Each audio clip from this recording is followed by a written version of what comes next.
देखो आज हम इसमें बताएंगे क्या अंकगणित परीक्षण में कितना सवाल किसमें कितना पूछा जाता है। ठीक है, इसमें आपका पूछा गया संख्या एवं संख्या पद्धति में 2 नंबर पूछा जाता है। ठीक है, संख्या और संख्या पद्धति में 2 नंबर पूछा जाता है।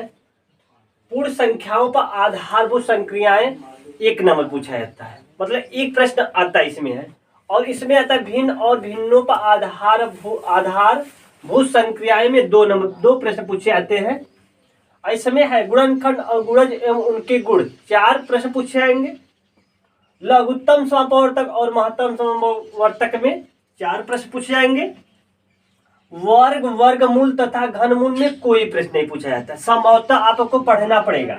ठीक है, हो सकता है समवर्तक आज आ गए तो क्या करोगे, कुछ नहीं करोगे, लेकिन करना पड़ेगा आपको। दशमलव संख्या और दशमलव संख्याओं पर आधारभूत संक्रियाएं, इसमें 2 प्रश्न पूछे जाएंगे। मापन के अनुप्रयोग में 1 प्रश्न पूछे जाते हैं। व्यंजकों का सन्निकटन एवं सरलीकरण 1 नंबर पूछे जाएंगे। औसत में 2 नंबर पूछे जाएंगे। प्रतिशतता और उसके अनुप्रयोग में 2 प्रश्न पूछे जाएंगे। लाभ और हानि में 1 प्रश्न पूछे जाएंगे। साधारण ब्याज में कितना 2 प्रश्न पूछे जाएंगे।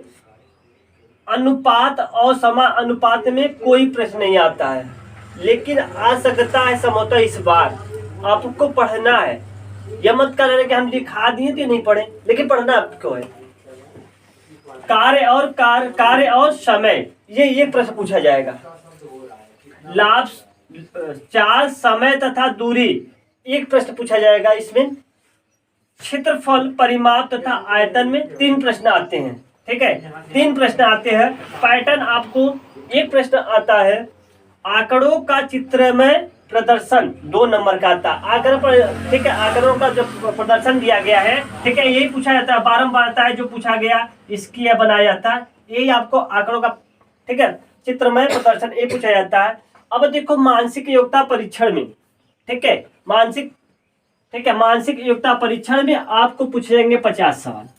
ठीक है, ठीक है, 50 प्रश्न पूछे जाएंगे। इसमें आपको जो आकृति जैसे बनती है उसमें आपको ढूंढना पड़ेगा। उसमें आपका 50 नंबर रहेगा, और अपठित गद्यांश 20 नंबर का रहता है। ठीक है, आएगा कुल 25 नंबर, जो आपको उसमें आंसर पढ़कर, उसी में गद्यांश में पढ़ेंगे, उसमें आपको पूछा जाएगा 20 नंबर। और विलोम शब्द आपको दिया रहेगा। विलोम शब्द में पर्यायवाची शब्द 4 नंबर के आएंगे। ठीक है, पर्यायवाची शब्द 4 नंबर। पर्यायवाची शब्द आपको पढ़ना है और शब्दार्थ करना है। शब्दार्थ 1 नंबर आता है उसी पर्यायवाची शब्द में। ठीक है, गद्यांश में उसी में पर्यायवाची शब्द पूछा जाएगा।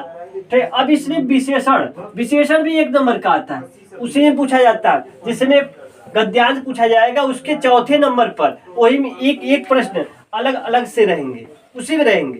ठीक, अब देखो इसमें क्या है, 80 प्रश्न आते हैं। ठीक है, क्वेश्चन 80 आएंगे। टोटल नंबर कितना होता है, ठीक है, 100 नंबर का। कुल नंबर 100 नंबर का रहेगा। कुल नंबर कितने का रहेगा, 100 नंबर।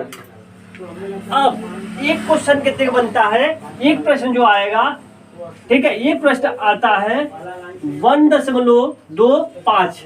एक क्वेश्चन नंबर जो रहेगा 1.15 नंबर का होता है। ठीक, यही आपको करना है, पढ़ना आपको है। ठीक है, यही करेंगे, ऐसा नहीं करेंगे, लेकिन करना पड़ेगा। पढ़ो अपना।